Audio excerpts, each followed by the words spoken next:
সূরা ইউনূস 11 নম্বর পারা 14 নম্বর পৃষ্ঠার 7 নম্বর লাইনের 4 নম্বর রুকুর 58 নম্বর আয়াতে আছে। তাফসিরে ইবনে কাসিরে পাবেন।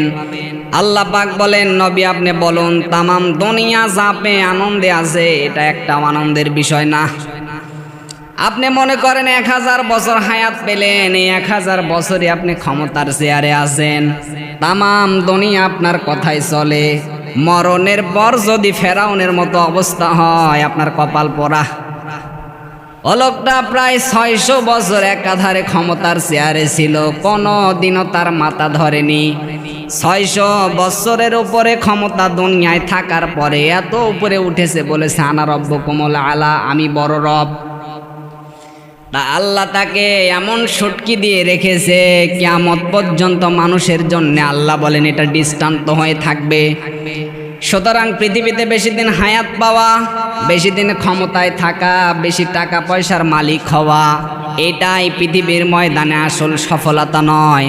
আল্লাহ পাক বলেন, আমার কাছে শ্রেষ্ঠ সফলতা, শ্রেষ্ঠ নিয়ামতের নামে কোরআনে কারীম।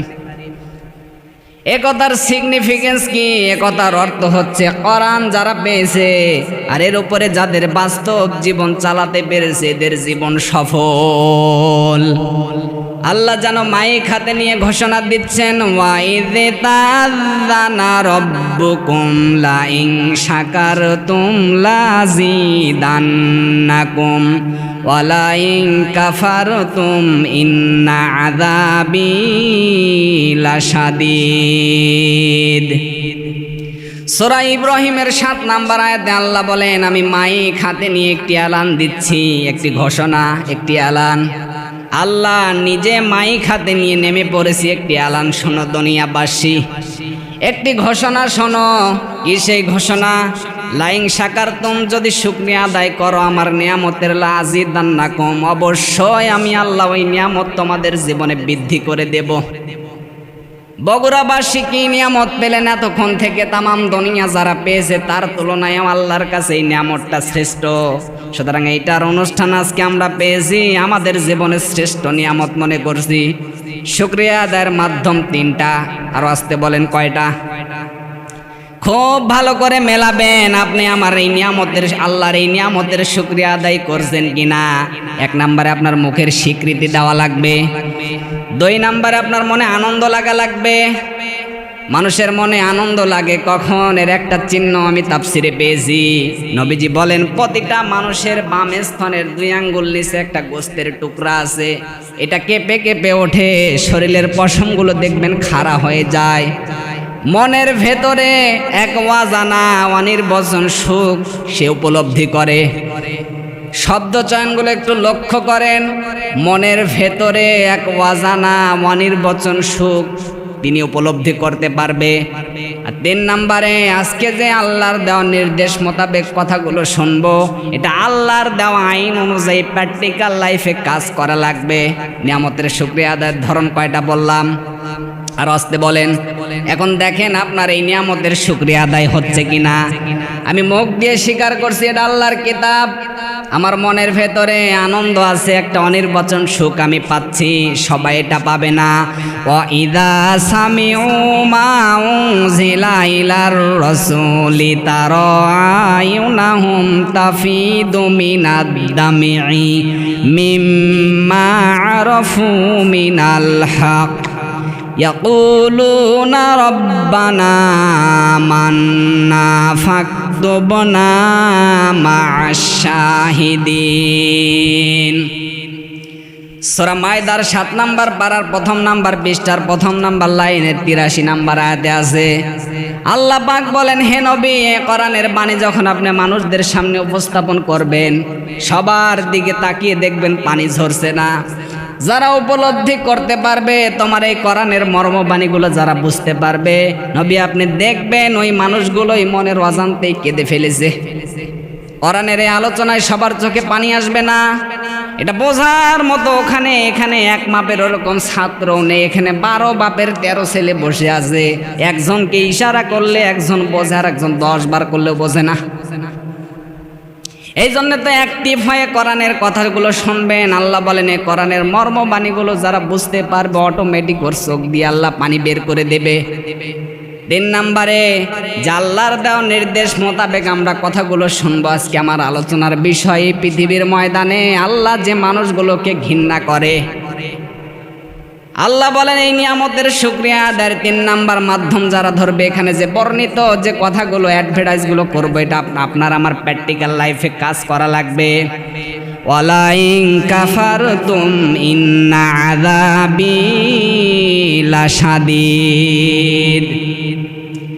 আমার এই নিয়ামতগুলো পাওয়ার পরেও কেউ যদি দাম না দেয়, মর্যাদা না দেয়, গুরুত্ব না দেয়, এ আর কি ওর জীবন থেকে যে মহা বিপ্লবী অনুষ্ঠানগুলো আছে, বড় বড় নিয়ামতগুলো আছে, আমি আল্লাহ কেড়ে নেব আর আযাবের ভেতরে ফেলে দেব। ওর জীবনে শান্তি বলে কিছু রাখবো না। এই জন্যই তো অ্যাক্টিভ হয়ে আপনাকে আল্লাহর এই নিয়ামতের শুকরিয়া আদায়গুলো করা লাগবে, পূর্ণাঙ্গভাবে না আংশিক। পূর্ণাঙ্গভাবে আল্লাহর শুকরিয়া আদায় করবেন আপনি, কারণ আপনার মালিক আপনাকে ভালোবাসে। পারবেন তো? পারবেন ইনশাআল্লাহ। দরুদ আর সালাম পাঠ করছে আমাদের নবী জনাবে মুহাম্মদ রাসূলুল্লাহ, সকলে বলি সাল্লাল্লাহু আলাইহি ওয়াসাল্লাম, যাকে অনুসরণের মাধ্যমে, অনুকরণের মাধ্যমে ভালোবাসার প্রমাণ দিতে বলেছে আল্লাহ। কে? এবার একটা নতুন কথা বলছি, দেখেন। কুল ইন কুনতুম তুহিব্বুনাল্লাহা ফাত্তাবিউনি ইউহিব্বুকুমুল্লাহ। আল্লাহ বলেন, হে নবী, আমাকে যারা ভালোবাসে দাবি যদি কেউ করে, এ দাবি আপনার আমার আছে না নেই? আর আসতে বলেন, রাজনৈতিকভাবে আপনার আমার দল মত পার্থক্য থাকতে পারে, কিন্তু আল্লাহ তোমাকে ভালোবাসি, এ দাবি আমাদের আছে না নেই? আল্লাহ বলেন, এ দাবি যারা করলো, এ দাবি যারা করেছে, এদের সত্যতার প্রমাণ দেওয়া লাগবে।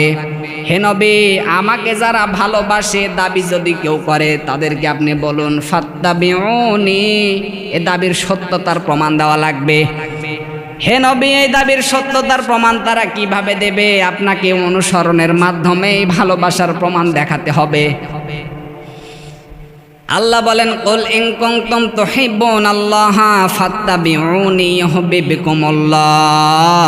হে নবী, কেউ যদি আপনাকে ভালোবাসে, অনুসরণ করে, আমি আল্লাহ নিজে তাকে ভালোবাসা আরম্ভ করব। ভালোবাসা আরম্ভ করে জিনা করব। ইহবে পেটা মজারে, বর্তমান ভবিষ্যৎ, প্রেজেন্ট ফিউচার, এই দুটা কাল দিয়ে বানানো।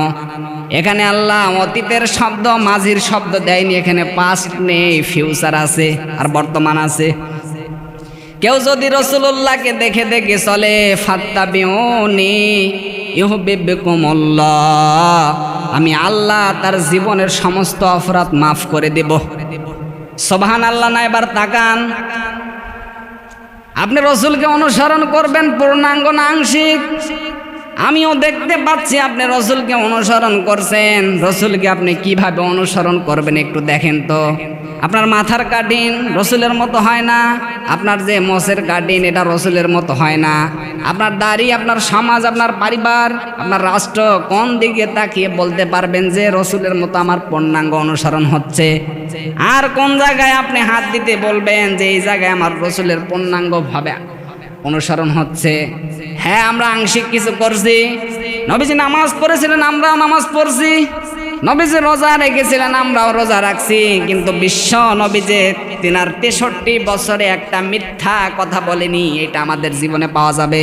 আর আসতে বলেন, এই জন্য তো একটা মানুষকে অনুসরণ করলে, আল্লাহ বলেন একটা মানুষকে যদি তোমরা অনুসরণ করো, দেখে দেখে চলো, ফাত্তাবিউনি ইউহিব্বুকুমুল্লাহ, আমি আল্লাহ তোর জীবনে যত অপরাধ আছে এখানে জাম্বন না দিয়ে জুনুব দিয়ে দিলাম, শুধু হক খুলিবারটা ঠিক রাখবি, বান্দার হক যেন তোর দ্বারাই নষ্ট না হয়। তাছাড়া আমি আল্লাহর হক যত নষ্ট করে ফেলেছিস, রাসূলকে পূর্ণাঙ্গ অনুসরণ করার সিদ্ধান্তর কথা নিয়ে মাঠে নামবি, ওই মুহূর্তে তোর জীবনের সমস্ত অপরাধ মাফ করে তোকে জান্নাতি বলে ঘোষণা দেব। এখন দেখেন তো রাসূলের আমাদের কোন দিকে পূর্ণাঙ্গ অনুসরণ হচ্ছে?